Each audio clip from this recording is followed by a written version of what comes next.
We are a larger crowd than we have been before, but welcome back. I see a lot of familiar faces, so I know a fair number of you have been with us before. We really do appreciate your ongoing interest and bravery in being willing to talk about, learn about, and participate in these discussions. So thank you. Greg, to me, the great, powerful aspect of documentary work is that you're there, you're in the room. It's not something, a story that somebody else concocted and filmed to make it look pretty. It's there, it's real. You were in that room.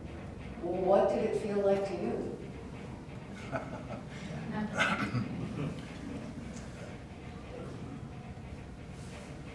I laugh because I chuckle about the fact that what I first felt was that having a camera in my face like that the whole time, every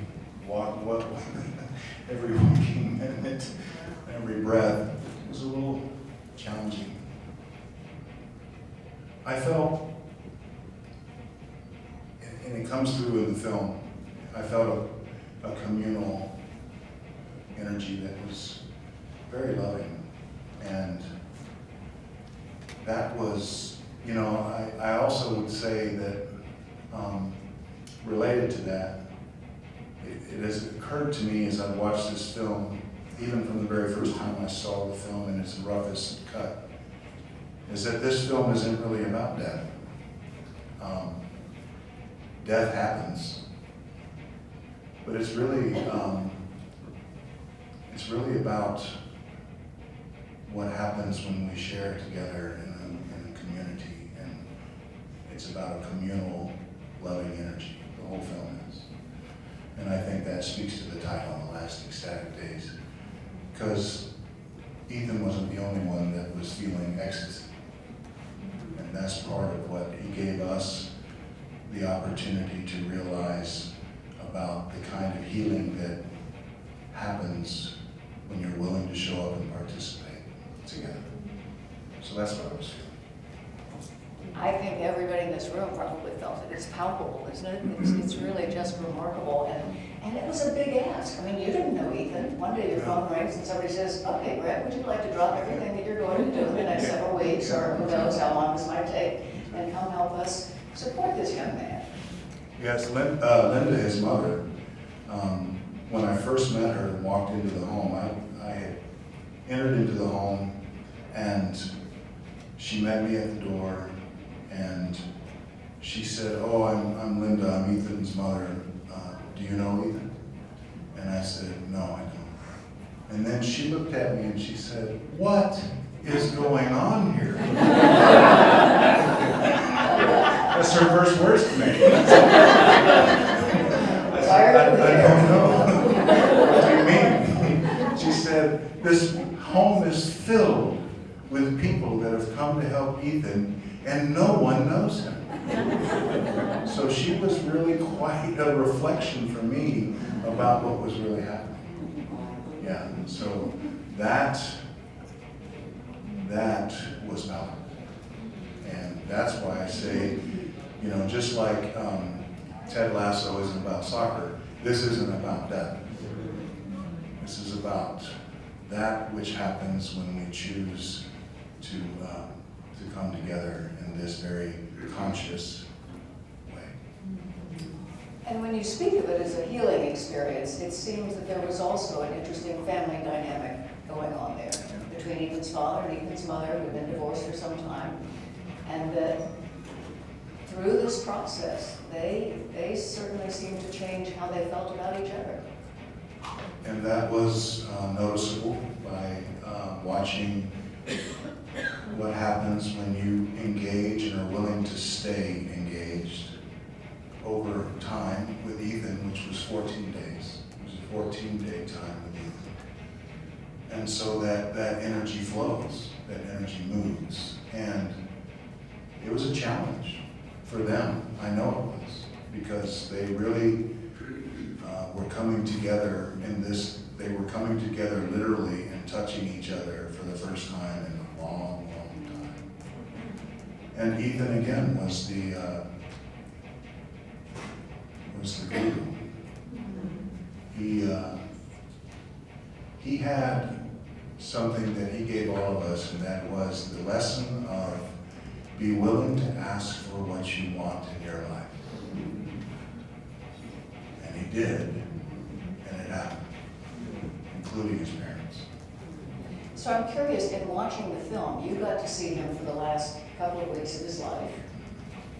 Who did you see in the film in terms of this kind of quirky, interesting, mischievous, deeply thoughtful? You know, he was quite a fella.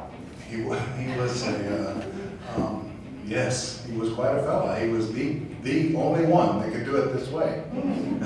And what I saw in him was, I really saw a teacher. What I saw in him, and I didn't know anything about his life prior to meeting him in the home until I saw the film. I really didn't know anything about the depth of his life as a teacher, as a young teacher. He was 36. And I had to stop associating him with my daughter because she was the same age. So I was watching my relationship with that. And I would say a teacher. And this is what, this was his ask. And that's the other, you know, he wanted to also make sure he was a teacher long before I met him, because he also, even in this course of his disease, he started making it known. Instead of hiding, he opened up and he shared every day. And I'm not on Facebook, so when people say, Greg, well, I know you're not on Facebook, but you should see what this man is doing. And so that's how I first met him, met his teachings. So he was doing that. He was teaching while he was in the home. And where I still have an emotional release in this film, having seen it many times now, somehow when I'm watching all of the people around the world that are streaming live what's happening and the words they're saying and the thing that's happening there somehow always touches me, no matter how many times I've seen it. And I do know, and they're not all those sayings are certainly on the film. There were thousands. This thing just kept on going and going and going. And we do know that Ethan's choice to do this, there were those that came across and said, by doing what you have done, we don't know that I was just getting ready to commit suicide. And I feel that that's not something I need to do now. And that's just one example of thousands. So, a teacher, really. One of his whispered teachings, which has really stuck with me, is in the midst of everything he was going through, and he was very clear about, it's important to follow your dreams. Yeah. And this was his dream. Absolutely, it was. And it may have seemed like a really big ask to him because he didn't live here. And where he ended up and how this all unfolded was quite miraculous to be a part of watching it happen, first of all. But I'm sure it felt like a big ask. He didn't have a home. His parents were estranged from each other, living in different parts of the country. And how was this going to happen? But he asked. And here was this community willing to welcome a stranger. Yeah, welcome a stranger, as Brent said, yeah.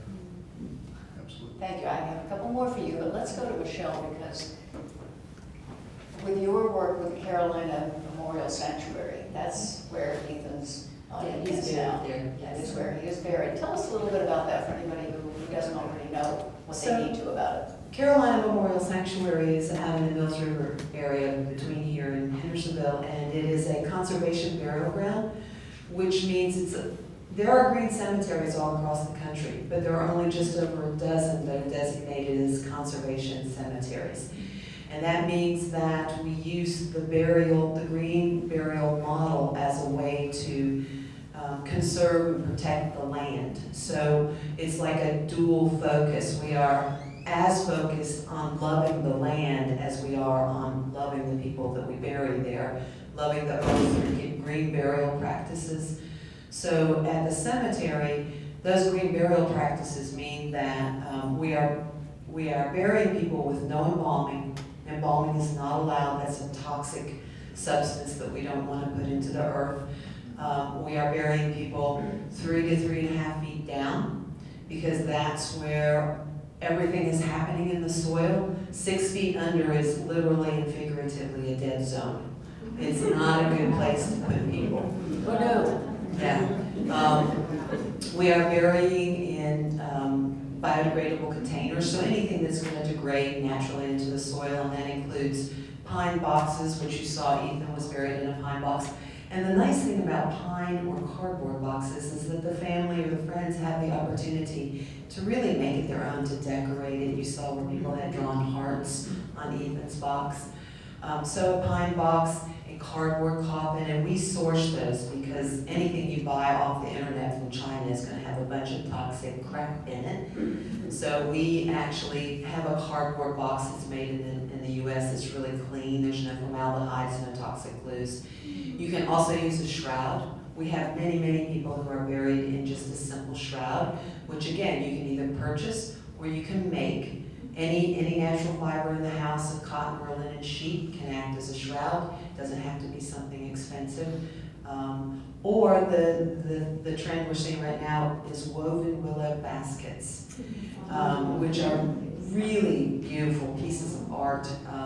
And there is a woman who's been making those down in Rutherford County, just down the mountain from us. And the wonderful thing about her company is that you can actually go and weave the basket with her. So you can weave your burial basket.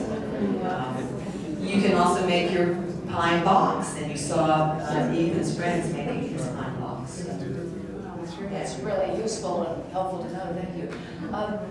What, if you decide to have a death at home, there's still a fair amount of paperwork and regulations you have to go through, right? So which is where that's someone with your expertise comes in? Yeah, it's not so much the regulations. North Carolina is actually pretty lenient in terms of what you're allowed to do with regards to dying at home, being able to stay at home after your death. So in the state of North Carolina, embalming is not required by law. Engaging a funeral home is not required by law, so families can act as their own funeral director. The biggest pieces I think that you're talking about, Gail, is somebody has to do a death certificate. And so those are all done electronically now. And so sometimes for families who want to act as their own funeral director and take care of a loved one, you saw in the film that those people who were around Ethan then washed and dressed him after his death. And that's a big piece for people who are doing a home funeral, is to be intimately involved in the care of the body after a death has happened. So washing them, anointing them.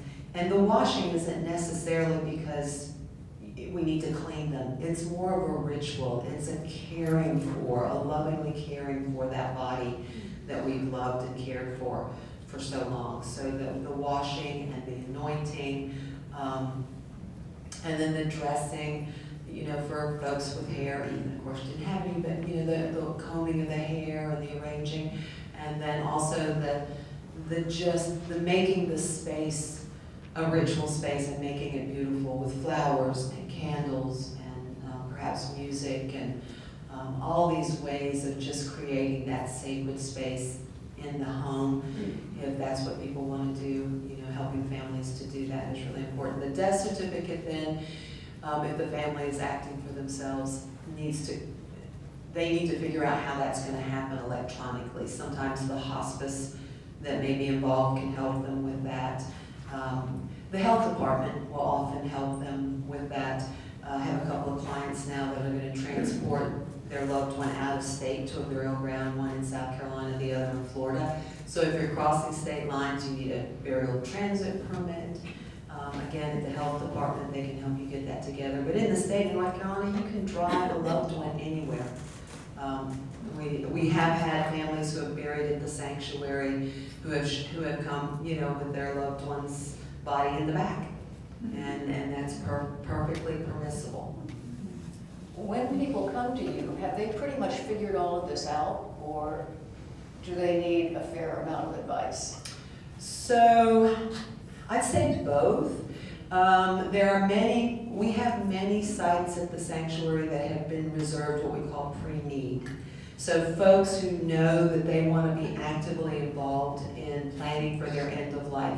And so many people know about advanced directives, about planning for how you would like your death to be, like Ethan did.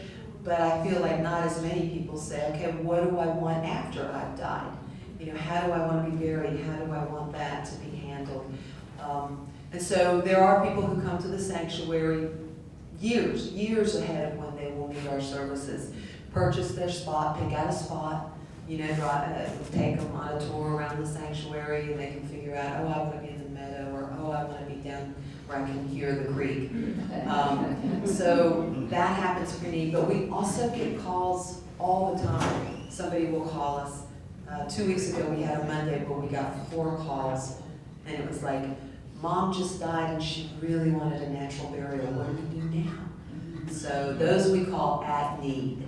Those are the burials that have to happen now, and they have to happen, you know, in a way that, so then in those situations, then we help kind of guide people through that process. And the expense is presumably much less than if you go another route. Oh, yeah, so a conventional, and I use the word conventional by choice, because sometimes people will tell me, oh, well, you know, in a traditional cemetery, and I'm like, cut, no. Traditional is how we did it 150, 200 years ago. So what we have now is a conventional funeral model that we've had pretty much since the Civil War, as the funeral industry has really taken off and become a thing. So a conventional funeral can cost, you know, $10,000. You're talking about caskets, which are $5,000, $8,000, and cemeteries and funeral home costs. And so at the sanctuary, for a natural burial, an in-ground body burial, runs anywhere from $3,500 to $4,500. And then the container that you choose. Simple pine box runs about $1,000. A shroud or a cardboard coffin costs $300. Willow caskets are probably the most expensive. They run about $2,500. But there again, the container price is not a requirement. You can do your own. You can use your own natural fiber for a shroud. You can create and build a pine box. We have on our website, we have instructions for doing that if you wanted to make your own pine box. There's a lot of opportunity for do-it-yourself. Thank you. Let's go to Hannah now. We saw in the film that Aditi changed from being Ethan's end-of-life physician to being his death doula. And I would say probably 5 or 10 years ago, if you had said death doula, people would say, what? You know, birth doula, yes, we understand that, but a death doula sounds like a very new, interesting way of approaching this. Before I get to that, though, how did you first hear about Ethan? I was just talking to Michele about this a couple minutes ago because she didn't realize how I had landed here. And similar to Greg, I was working with the Conscious Dying Institute, which many people in this room have been trained through to be death doulas.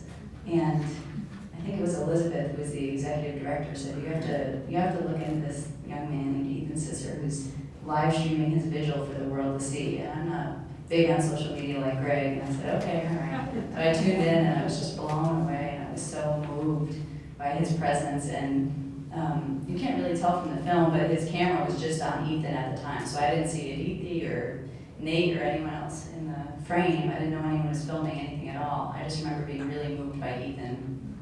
And a few months later, the director, Scott Kirschenbaum, reached out to me and wanted the Conscious Dying Institute to spread the word about the film and the movement, Conscious Dying movement. And then one thing led to the next, and I was asked to be one of the producers for the film, to use it as a teaching tool, and then was asked to come to Asheville for a couple months to work on the project and stayed forever. So life had other plans. And now here you are training other people to be death doulas. Mm-hmm. What are the requirements? Well, I'm laughing as I was sitting here listening to Michele. I was learning so much. I didn't know a lot. I knew some of this, what you're talking about, and I'm sitting here laughing to myself because Greg often talks about this work as just being something that's so old it feels new. So I'm listening to, weaving caskets and these trends and fads that used to be commonplace. And doula work is much the same as, this work just lives in us as a human being, just like the labor of being born. Our bodies know what to do, moms know what to do, doulas know what to do to help usher and hold space in that season of life and death. Doulas are the same. Our bodies know what to do. And doulas, I guess, are just a non-medical way of remembering death is just a rite of passage. It's just a way of being. It's our final act of living. And so the death doula movement is really just that. It's just a way of remembering how to be and how to be witness to one another, I would say. And what would you say the difference is? I get this question all the time. What's the difference between a hospice nurse and a death doula?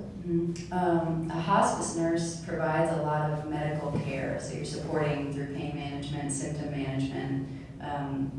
How many by show of hands know about the Center for Conscious Living and Dying? Okay, I don't have to say much then. So basically we are acting as doulas in community, and each resident that we care for still has hospice come in, a hospice team to come in to manage the pain management, to manage symptoms. And we are there administering medications, but we're not the ones creating the medication orders, if that makes sense. So as doulas, we're supporting through comfort management, we're providing emotional, spiritual support, but we're not ordering the meds. Would you add anything to that, Greg? No, I think that's pretty complete. An article appeared in People magazine sometime last spring, which was the first real publication I'd seen about the death doula movement, and it said that there were 3 years ago, there were 147 death doulas in the country, and now there's something like 2,800. So clearly, it is an idea whose time has come. Who are you finding comes to you for training at the CCLD? Everybody. I don't know. There's no particular demographic. It's just a calling.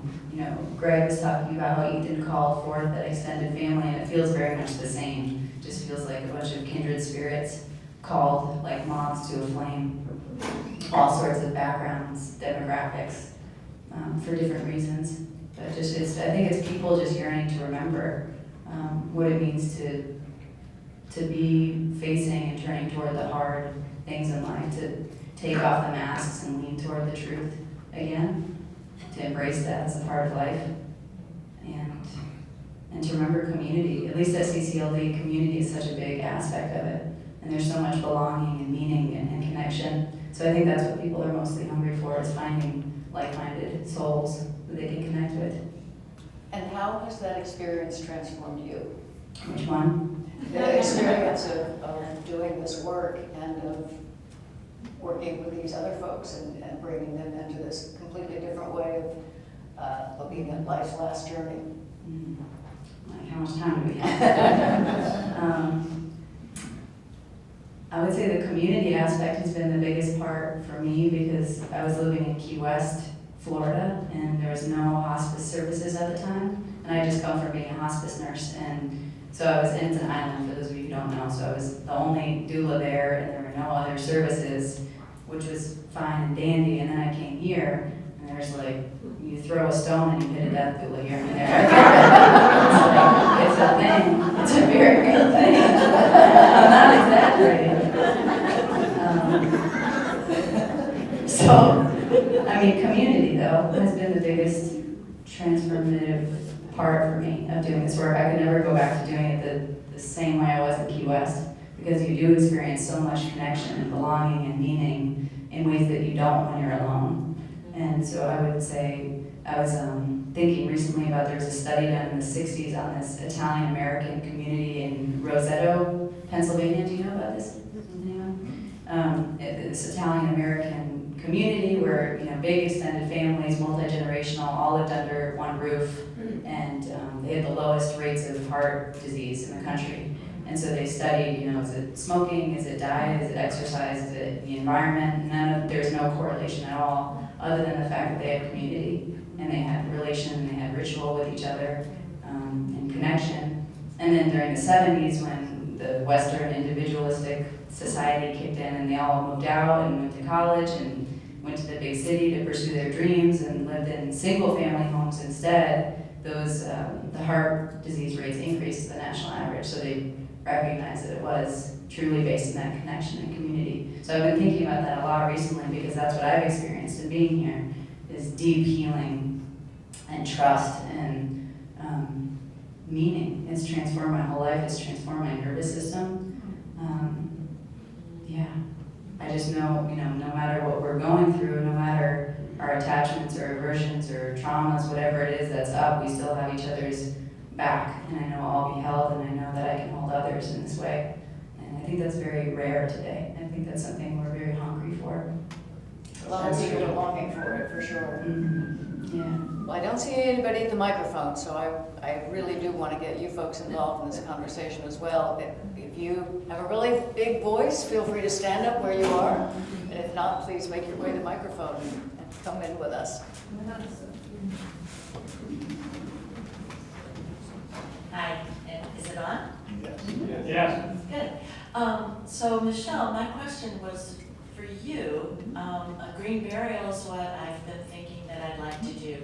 And I had, somebody said something about, oh, well, the space is very limited now at Mills River. And so is that like something that I need to call when I go home and reserve my spot? Or how does that work? So the great news and the sad news, the good news and the bad news, is we are a small space right now. We're 11 acres out Mills River near Unity of the Blue Ridge. I don't know if any of you know Unity Church of the Blue Ridge. And yes, we are currently full in terms of natural burials. We also do burial of cremated remains, and so we still have room for burial of cremated remains. It's a much smaller footprint on the soil. But in terms of a natural burial, which is usually 7 feet by 3 feet, we are full.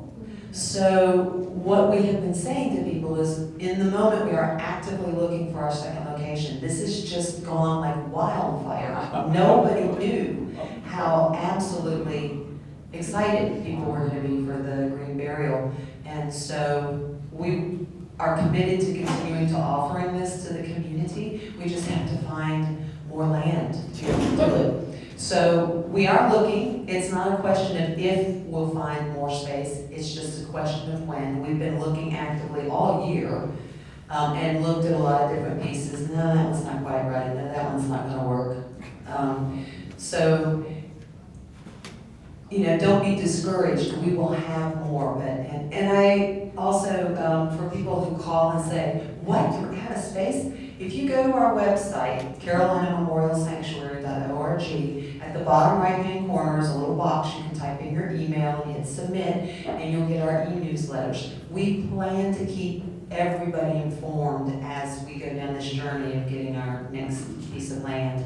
So we'll let people know, all right, we found it, and we're going to be helping you get your spot reserved, momentarily. So. Thank you. Anyone else? Isn't cremation a highly toxic type of process? So cremation is not a green choice when people talk about doing, being green with our bodies. And so the traditional or the conventional fire cremation uses a lot of fossil fuel to heat the oven, and it also has quite a bit of emissions through the smokestack when that happens. So it is not our greenest option. A lot of people still choose it. It's probably the least expensive option to do. But we now have, and many people don't know this, we have another cremation option. It's called water cremation or alkaline hydrolysis. Some people call it aquamation. And it uses hot water and alkali to dissolve the soft tissues of the body. All that remains are bones, which are then pulverized and returned just like you would receive cremated remains back from a loved one. So it is not as toxic as the fire cremation. So we have one funeral home in the Asheville area that just started offering that this year. North Carolina only legalized it in 2018. So it hasn't been around that long. And so we had 2 in the state before this year, and now we have Asheville's gotten in the picture too in the game. What about composting? Composting is a wonderful idea, but it's not legal in North Carolina. So even though they did the studies for it at Western Carolina University, when they were getting that going for Washington State, has a company, Recompose, and they do body composting in, I think, Washington, maybe California, Colorado. There's a few states that are offering it, but right now North Carolina is not one of them. Could you tell me the name of the place that does the water cremation? Grosse Funeral Home in Arden, Groce. They have 3 locations, and it's the Arden Lake Julian location that is offering the aquamation, the water cremation. Anyone else? What does it take to be buried on your own land? Right. So burying on your own land is legal in the state of North Carolina. It is not usually legal within city limits, and that's a city thing, not a state thing. So in the state of North Carolina, you can bury on your property. Cities have ordinances that govern, that's not gonna happen. And if you're in the county, you need to just check with your county ordinances. In Henderson County, where the cemetery is located, we have to be, I think, 20 feet from property lines, 100 feet from water, things like that. So it's absolutely doable. It's just a matter of checking with your county to see what their ordinances are. And if you get more than 3 bodies on a family property, you have to actually then list it as a cemetery, a family cemetery. If you have 3 or less, it'll need to be disclosed on your deed, but you won't have to get a special designation. Greg, I'd like to ask you a question that sprang to mind as I was watching what you were doing with Ethan. Can you give us a little sense of what that ritual is? Because it looked really lovely, and I had not seen something like that before. What was that? It's simply an opening. It's an energetic opening to open. Open everything. In some languages, you'll hear about the chakras, and you'll hear about the energy centers we have in our body, and yet this is simply just acknowledging the opportunity to open more. And it's an energetic, modern language would be energetic. It's an energetic approach to giving that open door. And is that the same or a similar kind of open door that you experienced when you had your own, oh my gosh, I'm going to die moment when you were 15? Or is that a totally different thing? I don't think it's different. It was a near-death experience. I was 15, and I was able to drive a tractor on a highway because of the farm laws. Farm bills said you could drive a tractor even if you didn't have a license to drive. Doesn't make it smart. I wasn't apparently doing anything illegal. And so I was working in a place where I was a summer job, and I was driving down the highway, and this not smart part is it was a 4-lane highway. I was completely right of center all the way over, and I thought, well, I'm just going to turn left now, and I turned left across the passing lane.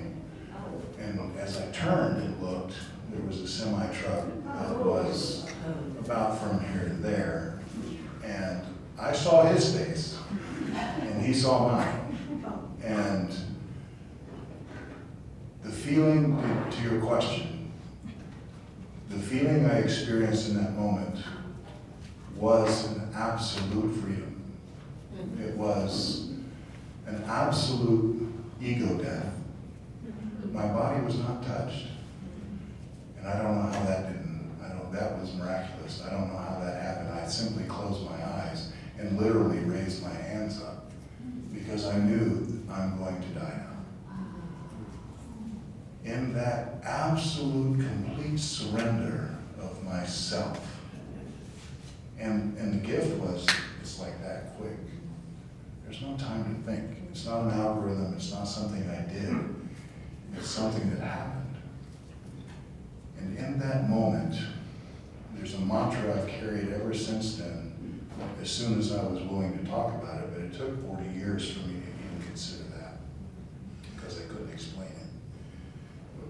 The mantra is timeless, loving, peaceful awareness. If Ethan's is E3, embodied, empowered, and ecstatic, then mine is timeless, loving, peaceful awareness. And that's what I felt. It was the most beautiful, the easiest moment of every other moment I've ever experienced in my life, so I've been chasing it ever since. Well, it appears you found it. I'm not sure it is. So yes, to answer your question, I would say yes, I felt what I thought was an absolute freedom of being. And yes, I was studying with heart math in California back a number of years ago, almost 10 years ago now, but we were talking about what does inner ease feel like? What does inner ease feel like? So does anybody have an idea about what inner ease feels like? They said, can you tell your story? And I said, yes. And I told the story, and everybody's jaw dropped, and their eyes were like in headlights. And they said, that is your story of ease? I said, yes, it is. So,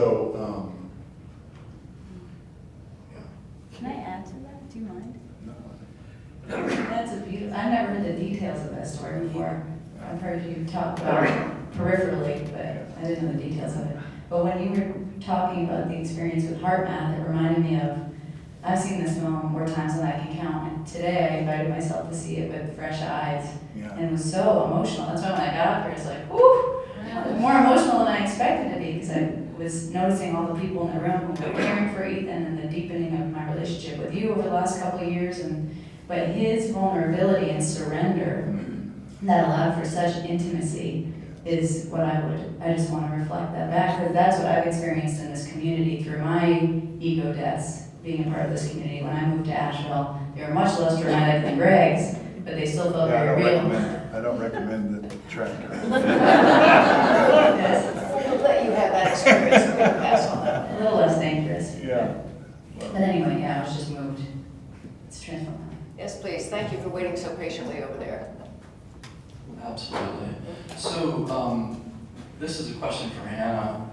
With the conscious dying movement really exploding in so many different directions, I was curious what vision you have for CCLD over the next, say, 5 or 10 years. And for example, we know that there are living funerals where you get to hear all the amazing things people want to say about you while you're alive, which is my preference. And also, there are home death care guides drawn from the world of like television, art direction, and theater, creating these experiences for people who are dying.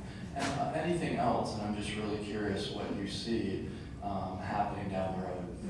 Thank you so much for the question. I think you brought up a good point that there are so many creative, inspired opportunities for people now relating to death work, whether it is ego death work or simulations of the death of your physical body. There are endless opportunities, and CCLD is really a place, a gathering place for all of those and more, with workshops and death doula trainings and all sorts of things. But I think the main thing CCLD is working toward is recreating this model of community end of life care, because communities are so hungry for this. There's staffing shortages with healthcare. Healthcare costs are astronomical at end of life. There's so many reasons why it's not sustainable for people to provide end of life care the way we're doing it in this country. And so CCLD is really offering a great alternative for the future to create these homes. It's not a facility, it's just a home. And so I see us replicating this model, not necessarily to franchise or create other CCLDs, but just educating people how to create this themselves, how to create more of these homes that are free of charge, non-medicalized care, where the community just comes together to care for each other the way we used to, really is a big part of it, I think, that we're seeing already. got a lot of people knocking on your door these days wanting to know how they can do it. Very much. Very much so. Yeah, so I heard an announcement earlier that if we were here, we get tours of the facility. Where's Lynn? Is that not true, or? how- It is now. It wasn't gonna be. Catherine, you'll take all of them, right? Sure, we can figure out how to do that. We'll just break you up into clusters and we'll make it Well, happen. we're on the list, so Yes. we'll figure out something. Okay. Thank you. We would love to have you. We'll just have to figure out how to get everyone It there. is a beautiful place, for sure. Would anyone else like to? Yes. Craig, Greg, yeah. when we all have understanding of community, how important that is, and then there's plans of different ways of burial and all that, but at the moment that the film was done, you looked at us and you said that we were breathing shallow and to take a slow, deep breath. And as a past hospice nurse and being elderly, at that, and I saw all those things that came from Facebook, the wonderful things that people wrote. But at that moment, when the film was done, there was this time where that moment that you said we were breathing shallow, what is that? It wasn't a good feeling, like a plan for a specific way of burial or, and I understand the community thing, but at that very moment that we were done was this thing I don't understand. That's a very good question. I've been a part of watching this film with others for, since the beginning. It's been a 2-year project. And I just knew that was gonna happen. This thing that is hard to label. Because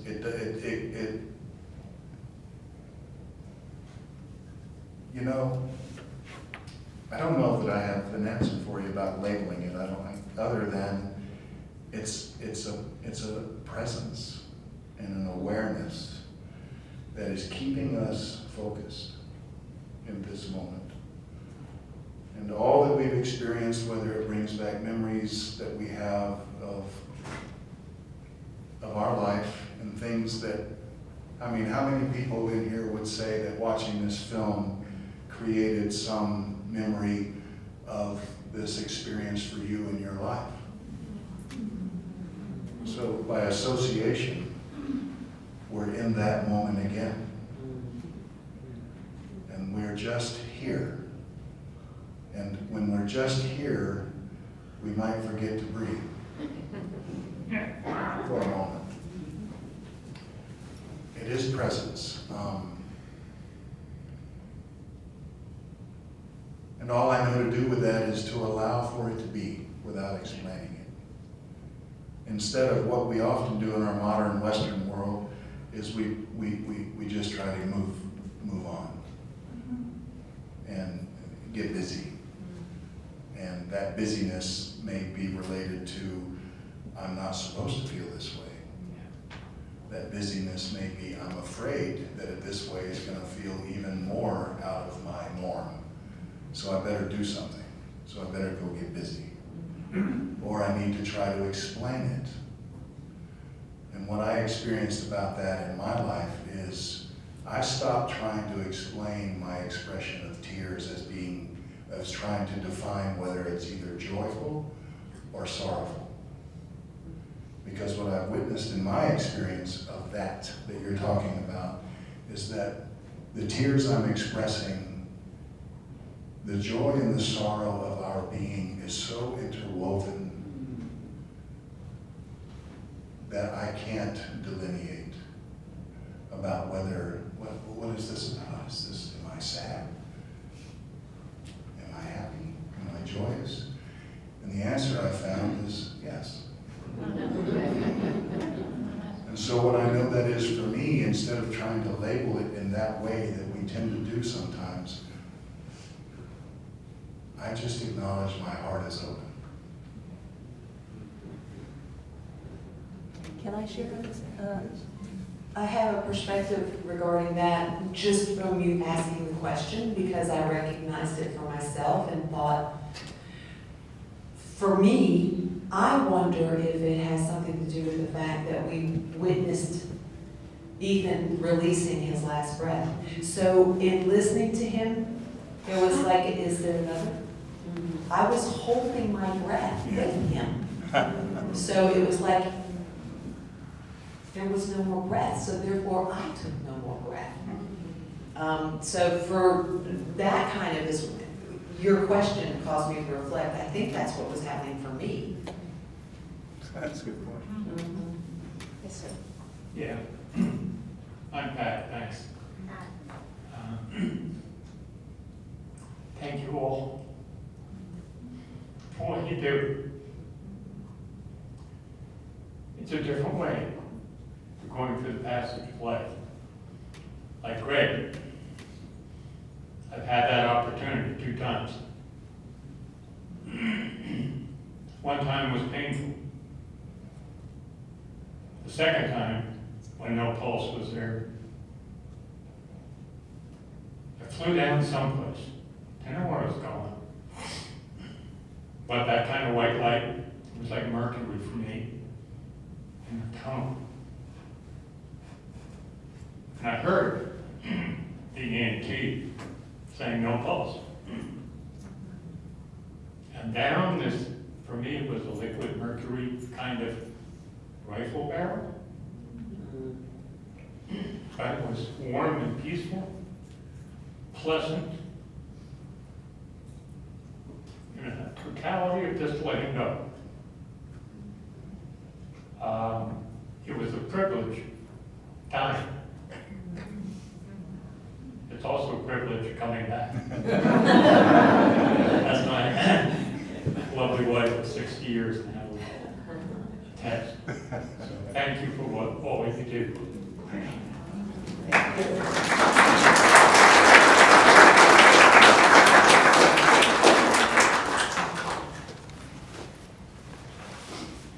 Yes, I have a question for Hannah and Greg about, I really like how the movie shows hospice and death bills working together, and that institutionalized medicine they don't have to be against each other. I feel like a lot of times we feel like either you have the spiritual aspects or you have the Western medicine aspects. And I just wondered if you had any advice for those of us working on the institutionalized side of how to keep that spiritual side in without shutting off, because it's Give me the eyes. Could you summarize the question? Yeah, People didn't hear. What I heard the question being is, for those of us who are still working in institutions, healthcare institutions, how can we keep spiritual presence? Did I get that right? Enough? Fair enough? So my experience when I was working, the reason I ended up in hospice nursing is because I was working in an ICU step-down unit, and I felt very constrained by the system. I felt like I didn't have enough spaciousness. I felt there was a lot of doing and busyness, and I didn't feel that I could really, didn't have the space to be the essence that I wanted to be for people. That was easy for me. That was my easeful state. So I worked in hospice instead, and I was more able to feel that. Looking back, I don't know that that's true. I think that there were many times when I was able to just be right there with people right now, and I don't think any system could take that away or can take that away. But that was the story I was telling myself, and that was, I'm grateful because that's what led me to the next step and the next step, and to be where I am now, where I do feel a lot of spaciousness, to be able to work with Greg and so many beautiful people in this room. There's a lot of spaciousness, and I don't take that for granted. But I don't think that a system necessarily negates that opportunity, but it's easy to fall in that trap, or it was for myself. So I would say, and we have a lot of hospice nurses who still work in the field who are present at CCLD as volunteers, and I'm curious, even if you have answers to that question, since you're more active in the field than I am now. But that's what I would say, personally, is just coming back to the heart of our own fire, so to speak, as to why we're here, and how to call that in when you show up for your shift or your work, to bring it back to that rather than all the things that it's so easy to become jaded and look at all the ways we do feel limited. But to bring it back to why am I here? Why am I here? Who am I serving by being here? Would be my answer to that. You want to add? I would acknowledge that also, in that after working hospice for some 12 years, I found myself in a role at the hospital in this area that had an integrated healthcare department, and I was working as a holistic nurse specialist there. It was the final chapter before I engaged in what we're now doing, which is not a medical model. It's a family or community model. Even in that role as a holistic nurse specialist, the other nurses didn't know quite what we did either. So what are you doing? I had the opportunity to go in and spend 30 minutes with someone, and they said, anyway, so we won't go down that path too far, but one of the other nurses who wanted to know, what are you doing, asked me the $100 question. She said, what is the one word that you would use to define holistic nursing? And the word came very quickly. It was presence. And I do think, if it's so old it looks new, it's also so easy we think it's hard. You know, and I taught nurses, I've been teaching a long time as well, and was teaching in the hospital other nurses about compassionate practice and holistic practice. And how many times do you think I heard when I said, this is something you can do? I don't have enough time. I didn't accept that. If you're breathing, you have enough time. And we start talking to ourselves in ways that said that's not possible. I can't bring that. But I don't believe that's true.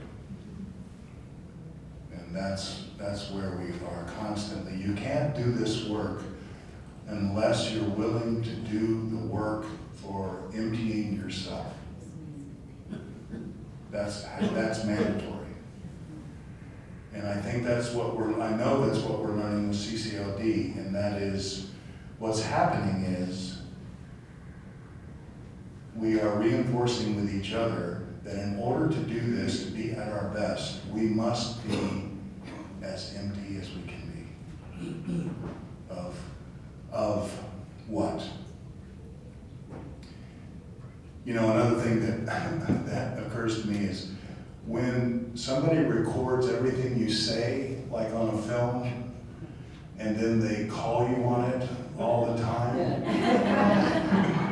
that's interesting too. People saying something to me, and I would say, yeah, that sounds about right. And they go, well, you said it. And what I mean by that is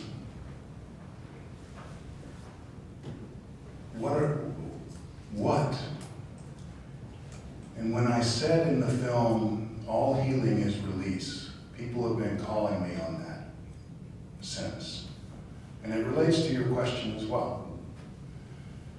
Because we must be, in the language of our ancestors in these mountains, we must be the hollow bone.